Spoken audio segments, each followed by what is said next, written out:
மீனாவோட தம்பியை தூக்குங்கடா, தூக்கிட்டு அள்ளிட்டு வந்து நம்ம இடத்துல போடுங்கடா, அவனை நான் வச்சுக்கிறேன்டா அப்படின்னு ஆக்ரோஷமா சிந்தாமணி சொல்ல, என்னக்கா அவனை கொண்டு போய் நீங்கள் வச்சுக்கிறேன்னு டேய் அப்படின்னு ஒரே பலான்னு ஒரு அறை. ஏக்கா என்னக்கா நான் இப்போ கேட்டுட்டேன், என்னடா கேட்டுட்டேன்னா அவனை கொண்டாந்து வச்சுக்க சொல்கிறேன்னா என்னடா பேசுகிற, இல்லை நீ தானக்கா சொன்ன வச்சுக்கிறேன்னு அடே அப்படின்னு மறுபடியும் ஒரு அறை கொடுக்குறாங்க. நான் ஏன் தூக்க சொல்கிறேன், எதுக்கு தூக்க சொல்கிறேன்னு உனக்கு தெரியாது தெரியாது, இல்லைக்கா அது வந்துக்கா அடிச்சே நோய்வேன், என் பொண்ணு கூட அவன் சுற்றி திடுறான், அவனை நான் சும்மா விடுவேனா, அவனுக்கு இருக்கு அடியே, நீ என் கூட போட்டி போட்டுக்கிட்டு கடைசியாக என்னையே தோக்கடிக்க பார்த்த, அதுலேயும் தோக்க அடிச்சுட்ட, இப்போ என் புள்ள மூலமாக ஜெயிக்க பார்க்குறியா, நடக்காதுடி நடக்காது, உன் தம்பியை எங்கெங்கன்னு அலைய விடுவேன், இல்லைன்னு அந்த உலகத்தை விட்டு அனுப்புவேண்டி, டேய் தூக்குங்கடா அப்படின்னு அப்படியே செம்ம காண்டில் ஆகுறாங்க சிந்தாமணி. அதுக்கப்புறம் டே நில்லுங்கடா அப்படிங்கிறாங்க. வெளியில் கிளம்புறவங்கள கூப்பிட்டு, என்னக்கா இப்போ பிரச்சனை, இப்போ அவங்கள தூக்கட்டுமா வேணாமா, தூக்க வேணாண்டா, என்னக்கா ஏக்கா, ஏன்னா அவளை தூக்கி அவனை மிரட்டி எது பண்ணாலும் நம்ம மேலே ஃபார்ம் ஆயிரும்டா, அதுக்கு என்னக்கா பண்ணலாம், ஃபஸ்ட்டு நான் அவள் அக்காவை போய் வான் பண்ணிட்டு வந்துடுறேன், அதுக்கப்புறம் ஒரு பிளானை போடுவோம்டா அப்படின்னு சொல்லிட்டு கிளம்புங்கடா வண்டி ஆடுறா அப்படின்ட்டு நேராக மீனாவை தேடி போகிறாங்க. கரெக்டாக எங்கே இருக்கான்னு பார்த்தானா பூக்கடையில் இல்லை, பூக்கடையில் இல்லைன்னா வீட்டில் தான் இருப்பான்னு வீட்டுக்கு போகிறாங்க. வீட்டுக்கு போயிட்டு சிந்தாமணி பார்த்தோன்னு மாஸ்டர் பார்க்குறாங்க, சிந்தாமணி வாங்க அப்படின்னு சொல்லிட்டு, ஏன்னா பத்திரம் இருக்குல்ல காசு கொடுத்துருக்கால அதனால ரொம்ப தான் பேசுகிறாங்க. வந்தோடனே எல்லாரும் வர்றாங்க, எங்கே மீனா அப்படின்னு சொல்ல, ஏன் அப்படிங்கல அப்படியே கெத்தா இறங்கி வராங்க. என்ன தோத்துட்டோமேங்கிறதுல வந்து பேச வந்திருக்கீங்களா, தோத்தது இருக்கடி, நீ ஜெயிச்சங்கிற மம்மதையில் என்ன பண்ணிக்கிட்டு இருக்க, என்ன ரொம்ப எங்கள் வீட்டுக்கு வந்துட்டு எங்களே பேசுவியா அப்படின்னு முத்து வராங்க. அண்ணாமலை ஸ்ருதி ரவி எல்லாம் அசம்பல் ஆகுறாங்க. அப்போ தான் விஜயா கேட்குது, என்னாச்சு சிந்தாமணி என்னாச்சு சொல்லுங்க அப்படின்னு கேட்க, மாஸ்டர் உங்கள் மருமக இப்படி பூக்கடையில் நின்று ஜெயிச்சு பணக்காரரை ஆகலான்னு பார்த்தாங்க, அதில் சம்பாதிக்க முடியாதுன்னு தெரிஞ்சு போச்சு போல இருக்கு, அதுக்கப்புறம் தம்பியை விட்டு பணக்காரியை பார்த்து கல்யாணம் பண்ணிக்கலான்னு ஆட்டையை போலான்னு நினைப்பாங்க போல இருக்கே அப்படின்னு சொல்ல, என்ன புரியாமல் பேசுகிறாங்க அப்படின்ட்டு, என்ன பேசுகிறீங்க அப்படின்னு கேட்குறாங்க. முத்துவும் மீனாவும், என்ன ஒன்றும் தெரியாத மாதிரி பேசாதீங்கப்பா, அப்படியே தம்பியை விட்டு அப்படியே இங்கே பாருங்க அளந்து பேசுங்க அப்படின்னு மீனா கத்துறாங்க. அளந்து பேசுறதுக்கு என்ன இருக்குது அப்படிங்கிற, என்ன ஆச்சு அப்படின்னு மாஸ்டர் கேட்க, இவங்க அண்ணாமலை என்னம்மா ஆச்சு ஏதாவது சொல்லிட்டு இருக்காம சீக்கிரமா சொல்லுங்க, சொல்கிறேன் சார் சொல்கிறேன் அப்படின்னு சொல்லிட்டு, இங்கே பாருங்க என் பொண்ணு தான் ரேகா கூட உங்கள் தம்பி பழகிட்டு இருக்கான், என்ன நினச்சிட்டு இருக்கீங்க, என் பொண்ணு பணக்காரி, நிறைய வீடு இருக்குது வாசம் இருக்குது சொத்து சோகம் இருக்குன்ட்டு அப்படியே லவட்டிக்க பார்க்குறீங்களா அப்படின்னு சொன்னோன்னா செம்ம காண்டாகிறாங்க. என்னது ரேகா உங்கள் பொண்ணா, ஏன்னா ரேகான்னு பேர் சொன்னோன்னே தெரிஞ்சு போகுது இல்லையா, ஓ என் பொண்ணு ரேகாங்கிறது முதக்கணும் உங்களுக்கு தெரிஞ்சிருக்கும் போல. அப்போ அட்டையை போட பார்த்துருக்கீங்க, எங்கள் சொத்து பூரா என் சொத்தே பல கோடி சேரும், என் புருஷன் இருக்க சொத்து அதே மாதிரி எல்லாத்துக்கும் அதிபதி ஆகலான்னு பார்க்குறீங்களா அப்படியே மனோஜ் விஜயாவும், அம்மா பல கோடிக்கு அதிபதியாக அந்த மீனாவோட தம்பி 1,00,000 ரூபாய்க்கு நம்ம வீட்டில் திருடிட்டு போனானே அப்படின்னு சொல்ல, இருடா ஆட்டையை போடுவான் அப்படின்னு சொல்லிட்டு, என்னம்மா பண்ண போகிற அசிங்கப்படுத்துவான் அப்படின்ட்டு, அதானே சிந்தாமணி நீ பயப்படாதீங்க, உங்கள் பல கோடி சொத்துக்கு 1,00,000 ரூபாய்க்கு திருடிட்டு போனேன் நம்ம வீட்டில் வந்து அவனையா நீங்கள் கட்டிக்குவீங்க அப்படின்னு சொன்ன உடனே அத்தை அப்படின்னு வேகமாக கத்த, நீ கத்தினாலும் கத்தாட்டி அதானடி உண்மை அப்படின்னு சொல்ல, முத்துக்கு செம்ம காண்டாகுது. இங்கே பாருங்கம்மா அவ்வளோதான் உங்களுக்கு, என்ன எப்போ போனதை எப்போ பேசிகிட்டு இருக்கீங்க, எப்போ போனாலும் திருட்டு தானே, ஓ அப்பா உங்களுடைய 27 லட்சத்தை தூக்கிட்டு உடனே அதுவும் திருட்டு தானப்பா, அதுதான் நான் 50,000 தரேன்னு சொல்லிட்டேன்ல, தரேன்னு சொல்லிட்டேங்கிற, ஆனால் இன்னும் தரல, ஆனால் 1 லட்சத்தை அவங்க அப்பவே தந்துட்டாங்க தெரியுமா அப்படின்னு சொல்ல, அப்படியே தலையை தொங்க போடுறேன் மனோஜ், தெரியாட்டி பேசாத அப்படின்னு சொல்லிட்டு, அப்புறம் உங்களுக்கு என்ன பிரச்சனை, இங்கே பார் என் பொண்ணு கூட அவன் சுத்தக்கூடாது அவ்வளோதான், எனக்கு இதுதான் வேணும் அப்படின்னு சொல்ல, ஓ அப்படியா, இது நாள் வரைக்கும் உங்கள் பொண்ணு தான் ரேக்கான்னு தெரியாமல் போச்சே, தெரிஞ்சிருந்தா என் மச்சான் இருந்த வேகத்துக்கு இந்நேரம் மலையில் திருநீர்மலையில் போயிட்டு தாலியை கட்டி கூட்டு வந்திருப்போமே, ஐயோ போச்சே மீனா, இப்போ ஒன்று கெட்டு போல 2 பேரும் வர சொல்லி தாலியை கட்டிடுவோமா, ஏங்க சும்மா இருக்குங்க மீனா, இந்த விஷயத்துக்கு மட்டும் சும்மா இருக்குன்னு சொல்லக்கூடாது, அப்பா நீங்கள் சொல்லுங்கப்பா அப்படிங்கல, டேய் முத்து இதுவே என்னன்னு எனக்கு தெரியாது, நான் எப்படா சரின்னு சொல்ல முடியும் அப்படின்னு சொல்ல, இங்கே பாருங்கண்ணே நான் மறுபடியும் சொல்கிறேன், நான் சிந்தாமணி, என்னை சீண்டுனீங்க ஐயோ என்னை செதைச்சிருவீங்களா அப்படின்னு முத்து என்ன பண்ணுறாங்க, பார்த்துலாம் இனிமேல் இது உங்கள் பிரச்சனை இருந்திருக்கும், இப்போ இது ஏன் பிரச்சனை,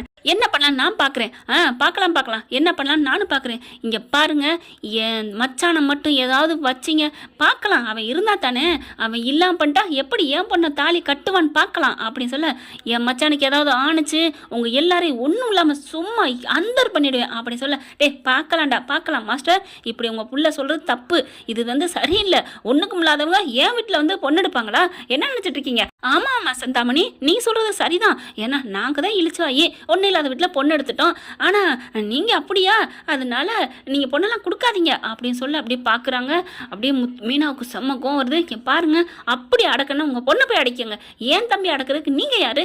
என் தம்பி உங்க பொண்ணு இந்த மாதிரி ஊர் சுத்தினா உங்களுக்கு தெரியுமா? தெரியுமாவா? இங்க பார், என் ஆளு போட்டோவே எடுத்து வந்திருக்கான் அப்படின்னு வண்டியில போனதை எடுத்து காமிக்கிறாங்க. எங்க வேலை பார்க்குறான், போக மாட்டாங்களா? 4 இடத்துக்கு வர மாட்டாங்களா? அவங்க என்ன ஊட்டி விட்டுட்டு இருக்காங்களா, கட்டி பிடிச்சிருக்காங்களா, முத்தம் கொடுத்துருக்காங்களா அப்படின்னா அன்பின் மிகுதியில பண்ணிருக்கான்னு சொல்லலாம்.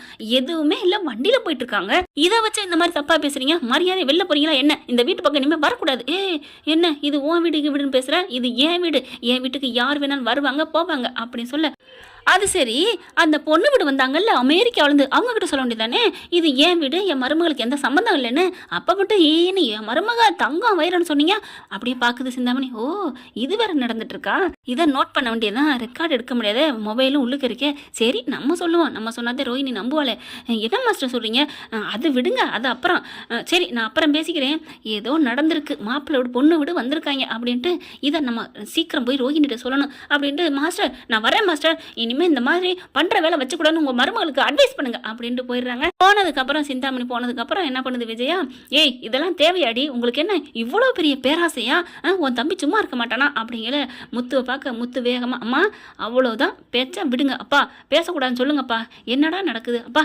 ஆமாப்பா, அந்த பொண்ணு தாப்பா ரொம்ப சத்தியா பிடிச்சி போச்சுன்னு விரும்புதுப்பா. இப்போ என்னப்பா பண்றது? அந்த பொண்ணு ரொம்ப பாசத்துக்கு ஏங்குதுப்பா. அவங்க அந்த அம்மா சரியே இல்லைப்பா, அவங்க வீட்டை விட்டு அவங்க அப்பா விரட்டிட்டாரா. இப்போ அவங்க அப்பாவும் பொண்ணுதான் இருக்காங்க, நல்ல தங்கமான பொண்ணுப்பா. அண்ணா நீ என் மேலே உயிரே விடும், அவ்வளோ பாசமானது. இருந்தோ சத்யா பிறந்தநாள் கூட வீடு தேடி வந்து எல்லாரோடையும் கூட்டு ஃபேமிலியாக இருக்குது, எனக்கு ரொம்ப பிடிச்சிருக்கு. அவங்க அக்கா எல்லாம் எனக்கு ரொம்ப பிடிச்சிருக்கு, ஆண்டி உங்களை பிடிச்சிருக்குன்னு என்ன அண்ணான்னு சொல்லிட்டு கூட பிறந்த தங்கச்சி இல்லையே நினச்சிட்டு இருந்தேன். இப்போ என் மச்சின மூலமாக எனக்கு ஒரு தங்கச்சி கிடைச்சிருக்கு. இப்போ என்ன அவள் புள்ள பத்தானா என்னை மாமான்னு கூப்பிடும், தாய் மாமனா நான் இருப்பேன். அப்படி இருக்கல நான் அந்த பிள்ளையை விடணும், அதெல்லாம் முடியாதுப்பா அப்படின்னு சொல்ல, நீ சொல்ற பார்த்தா சிந்தாமணி மாதிரி இல்லை போல இருக்கே அவங்க பொண்ணு. ஆமாப்பா, அவங்க அம்மாவை எதிர்த்து நின்னாலும் நம்ம கூட தானப்பா நின்னா அப்படிங்கிறாங்க. ஆனால் அந்த பிள்ளை ஒரு வார்த்தை கூட சொல்லலையே, அது எப்படிப்பா சொல்லும்? பாவம்ப்பா, அந்த அம்மா நல்ல அம்மா தான் சொல்லும் அப்படின்னு சொல்ல, ஆமா நீ சொல்றதும் சரிதான் அப்படின்னு நினைச்சிட்டு இருக்காங்க. எப்படியும் பார்த்து இருந்துக்கங்கப்பா முத்து, இந்த பொம்பளை சரியான பொம்பளையா இருக்கு அப்படிங்கிறாங்க. பார்த்துக்கலாம்ப்பா அப்படின்னு சொல்ல, இங்க என்ன பண்றாங்க சிந்தாமணி அவங்க எல்லாம் போயிட்டு, அக்கா என்னக்கா அவனோட பிளான்? இப்போ முடிச்சாச்சு, அப்புறம் முதல்ல இந்த ரோஹிணிட்டு போய் இதை போட்டு விடணும், அதுக்கப்புறம் அடுத்த வேலையை பார்ப்போம் அப்படின்னு நேராக ரோஹிணிட்டு போயிட்டு, இந்த மாதிரி அமெரிக்காவில் அந்த பொண்ணு வீடு வந்திருக்காங்க, எல்லாம் பேசி முடிச்சிட்டாங்க. ரோஹிணி போச்சு, உனக்கு மனோஜ் இல்லை. ஐயோ ஆண்டி நீங்க ஏன் பயப்படுறீங்க? அதெல்லாம் என்ன மீறி ஒன்றும் நடக்காது ஆண்டி. என்ன சொல்ற? அதெல்லாம் முடியாது, 6 மாசத்துக்கு என்ன பண்ண முடியாது, கோர்ட்ல வந்ததா அவங்க மறைச்சிட்டு பண்றாங்க போல இருக்கு அப்படின்னு சொல்ல, அப்படியா அதான் தைரியமா இருக்கேன். ஆமா ஆண்டி, பேசாம இருந்து கடைசி நேரம் போய் கழுத்தை பிடிச்சிருவான்.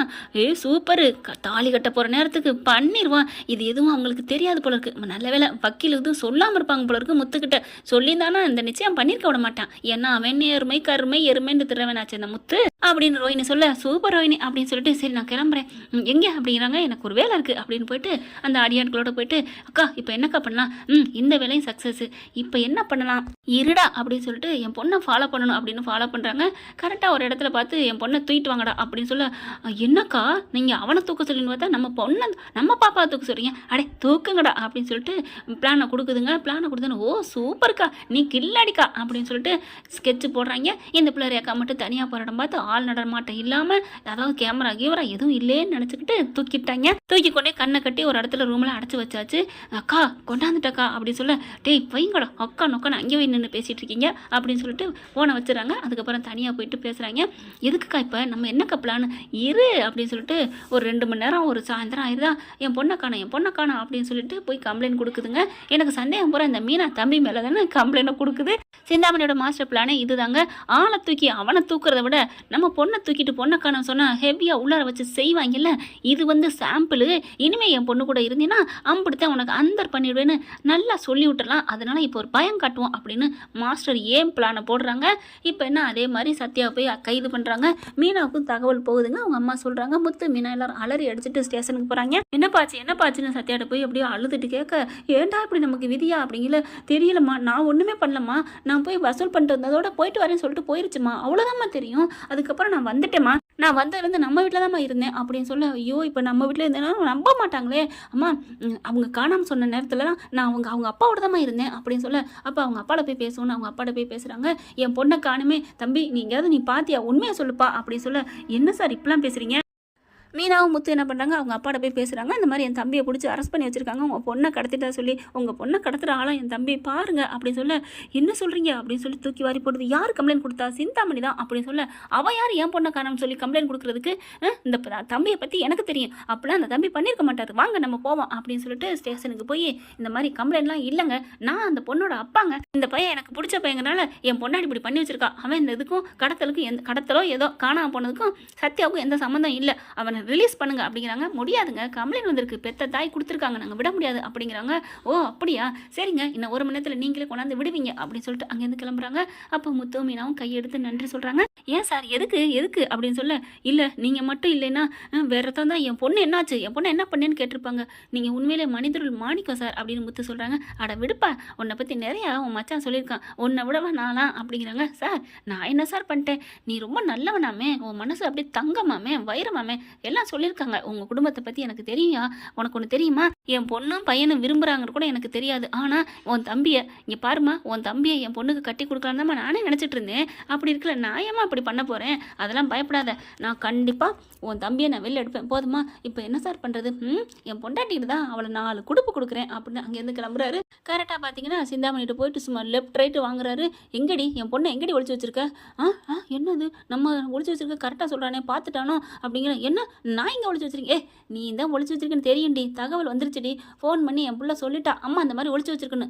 என்னது அவள் சொல்லிட்டாளா, அதெல்லாம் இல்லை, நீங்கள் சும்மா சொல்லாதீங்க, அதெல்லாம் அவள் சொல்ல மாட்டா அப்படிங்கிற, ஏன் சொல்ல மாட்டா, அங்கெல்லாம் ஃபோன் இல்லையே, ஃபோன் தான் தானே சொல்கிறதுக்கு அப்படின்னு சொன்னோன்னு ஐயோ உளறிட்டுமே நாக்க கடிக்குது. அவங்க கூட இருக்கிறவங்க, போக்கா நீ வேற மண்டை மேல இருக்க கொண்டையை மறந்த மாதிரி எல்லாத்தையும் உளறிட்டியே அப்படின்னு புலம்பி தள்ளுறாங்க. போதுமா, எங்கேடி வச்சிருக்க, என் பொண்ணை எங்கே வச்சிருக்க அப்படின்னு சொல்லி ஒரே அறை கொடுக்க, இங்கே தாங்க இருக்கு அப்படின்னு கூட்டிகிட்டு போய் அந்த ரூம்பு, அதுவும் பார்த்தா உள்ளுக்க போகுது. என்னடி கிடங்கு குழி மாதிரி வச்சிருக்கிற, இதுக்குள்ள கொண்டாந்து நம்ம பிள்ளைய வச்சிருக்க, இல்லை அரஞ்சன் வைவேன் அப்படின்னு சொல்லிட்டு கதை திறந்துட்டு லைட்டை போட்டு, பாவண்டி புள்ள இருட்டுக்குள்ளே போட்டு வச்சிருக்க, இல்லை கட்டி தானே போட்டிருக்கோம், அது இருட்டாக இருந்தானே பகலாக இருந்தான்னு அடிச்சன் வைவேன் அப்படின்னு சொல்லிட்டு அவுத்துறாங்க. அவுத்ததுக்கப்புறம் அப்பான்னு கட்டி பிடிச்சி அழுகுது. பாருங்கப்பா அம்மா அப்படி பண்ணிட்டாங்க அப்படின்னு சொல்ல, ஏய் நாங்கள் காப்பாற்ற வந்தோண்டி, நான் உன்னை கடத்தலடி, அரைஞ்சேன்னு வைவேன் அப்படின்னு அம்மா போய் ஒரு அறை கொடுக்குதுங்க நம்ம புள்ள ரேக்கா. என்னடி என்ன அறையிற, ஆமாம் நீ தான் எல்லாம் பண்ணேன்னு எனக்கு தெரியும் அப்படியே பார்க்குது. எப்படி நினைக்கிறியா, ஓ ஆள் கடத்தி கட்டி போட்டுட்டு அக்கா நாங்கள் கடத்திட்டோங்க்கா அப்படின்னு சொன்னால, அந்த நொக்கான்னு சொல்கிறது ஓ ஆள் தான் எனக்கு நல்லா தெரியும். ஐயோ நினச்சேன் அந்த மாதிரிண்டு அப்படின்னு ஒரு அடி அடிக்கிறாங்க. அக்கா நான் என்னக்கா பண்ணுவேன், போங்கடா அப்படின்னு சொல்லி வரட்ட. அவங்களே ஏண்டி வரட்டுற, ஏண்டி இப்படி பண்ண இப்போ நான் போலீஸுக்கு தகவல் சொல்லவா அப்படின்னு சொல்ல பார்த்தா டக்குன்னு கால் பண்ணுறாரு. ஐயோ பண்ணாதீங்க ப்ளீஸுங்க, நான் மன்னிப்பு கேட்குறேன் ப்ளீஸுங்க அப்படின்னு சொல்ல, சும்மா இருடி அப்படின்னு சொல்லிட்டு தனியாக போய் ஃபோன் பண்ணுறாரு.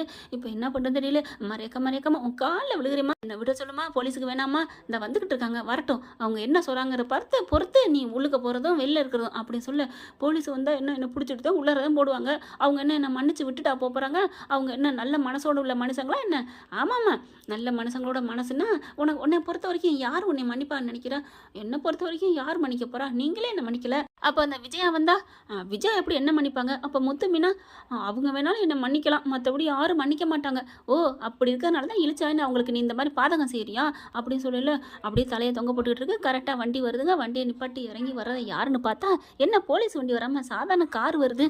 கார்லேருந்து நம்ம முத்து மீனா தாங்க இறங்குறாங்க. உள்ளார வராங்க, வந்த கையோட எல்லாத்தையும் சொல்கிறாங்களா, முதலே சொல்லி வச்சுட்டாங்க பாதி, இங்கே தான் என் பொண்ணு இருக்குது வாங்கன்ட்டு. எப்படிம்மா ரேக்கா உனக்கு ஒன்றும் இல்லையே அப்படின்னு சொல்ல, பத்தியா அப்படின்னு சிந்தாமணி பார்த்து பொண்டாட்டியும் கேட்குறாங்க, ரேக்காவும் கேட்குறாங்க, என்னாச்சு உனக்கு ஒன்றும் இல்லையேன்னு எவ்வளோ பரிதாபப்பட கேட்குறாங்க. பாவி ஏண்டி கடத்தினேன் அப்படின்னு ஒன்று கேட்கல பத்தியா, ஆனால் கேட்பாங்க, 2வது ஒன்று கேட்பாங்க அப்படிங்கிற முத்து வராரு. போட்டு அளப்பாத குறையாச்சு, நீலாம் என்ன பொம்பளை, பெத்த பிள்ளைய கடத்தி வச்சுட்டு உனக்கு வெக்கமால தூ அப்படின்னு மீனாவும் முத்துவும் துப்ப, வேற வழியில் அப்படி தொங்கிக்கிட்டு இருக்கு. அது எப்படி அப்படியே யாருமே இல்லாத மாதிரி வித்தியாசமாக கடத்திருக்க, ஏதாவது தான் பிள்ளையோட பழகுனா அவங்க எதிரணி தான் கடத்துவாங்க, ஆனால் சரியான ஆள் அவனை கடத்திட்டா அவனுக்கு மட்டும்தான் அழிவு, ஆனால் இங்கே இந்த மாதிரி தான் வீட்டாளை கடத்தி வச்சா அங்கே எதிரணியில் இருக்கவங்க எல்லாருமே நொந்து போவாங்கன்னு நல்ல பிளானை போட்டிருக்கிய, கிரிமினல் மூலம் தான் அப்படின்னு சொல்ல அப்படியே முழிக்குது திருன்னு. இங்கே பார்ப்பா முத்து மீனா ஒன்றும் இல்லை, இவளை நான் கம்ப்ளைண்ட் பண்ணிடுவா, உங்களை கேட்டுக்கிட்டு பண்ணலான்னு இருக்கேன் சார், அதெல்லாம் வேணாம் சார், போயிட்டு போகுது சார், புள்ள மேலே இருக்கிற அக்கறையிலையும் பாசத்துலையும் பண்ணியிருப்பாங்க, விட்டு தள்ளுங்க. ஆனால் ஒன்று சார், என் தம்பிக்கு என் மச்சனனுக்கு இந்த பொண்ணு தான் உங்கள் பொண்ணு தான் பொண்டாட்டி, இதுக்கு மட்டும் உறுதியான கேட்டு சொல்லுங்கள் அப்படின்னு சொல்ல சிந்தாமணி பண்ணுது பார்க்குது. இப்போதைக்கு தப்பிக்கணும், அதனால் ஒத்துக்குவோம் அப்படின்ட்டு உடனே ஒத்துக்கூடாதுன்னு. அதெல்லாம் முடியாது, நான் பணக்கார இடத்துல பையன் பார்த்து வச்சுருக்கேன் அப்படின்னு சொல்ல என்னடி பணக்காரன்னு மறுபடியும் அடிக்கிறாரு. என்னங்க சும்மா சும்மா அடிக்கிறீங்க, சரி உங்கள் இஷ்டம் என்னமோ பண்ணிக்கங்க அப்படின்னு சொல்ல அப்போ கேஸை வாபஸ் வாங்குவாடி அப்படின்னு சொல்லிட்டு கூட்டிகிட்டு ஸ்டேஷனுக்கு போகிறாங்க. அதுக்கப்புறம் கேஸையும் வாபஸ் வாங்குறாங்க. சத்யா வெளியில் வராங்க. கரெக்டாக சொன்ன மாதிரியே வாங்க வச்சம்மா அப்படின்னு கெத்தம்மா ரேக்கா அவங்க அப்பா முத்து மீனா எல்லாரும் சொல்ல சிந்தாமணி மட்டும் அப்படி தொங்கி போயிருக்கு. பிள்ளையா நான் பெற்று வச்சிருக்கேன் அப்படிங்கிற மாதிரி ரேக்கா என்ன பண்ணுது, உங்கள் கண்ணு முன்னாடியே என் சத்யாவை என் புருஷனை எல்லாரும் முன்னாடியும் சொல்கிறேன் போதுமா அப்படின்னு சொல்லிட்டு சத்யா வா Sathya I love you Sathya, நீ தான் என் புருஷங்கிறது நீ தாங்கிறது இந்த உலகத்துக்கே தெரிய சொல்லிட்டேன். ஆனால் உனக்கு எனக்கும் ஏதாவது ஒன்று ஆனிச்சுன்னா இந்த சிந்தாமணி என் அம்மா தான் காரணம்னு இப்போ எழுதி கொடுக்குறேன் அப்படின்னு ஸ்டேஷனில் எழுதி கொடுத்து அங்கே இருக்கிறாங்க பத்திரிகை ரிப்போர்ட் வராங்க. அவங்க முன்னாடி ஒப்படைக்குது. அதனால் பார்த்தீங்கன்னா வைரல் ஆகுதுங்க சோசியல் மீடியாவில். இந்த மாதிரின்னு அவங்க கதையை அப்படியே சொல்லி விட்டுருது ரேக்கா. போதுமா, என்னை பற்றி நீ ஏதாவது பண்ண இப்படி ஆயிரும் அப்படின்னு சொல்லிட்டு வா சத்யா அப்படின்னு போகிறாங்க. மீனாவை பார்க்குறாரு முத்து. வேற லெவல் தான் உன் தம்பி பொண்டாட்டி.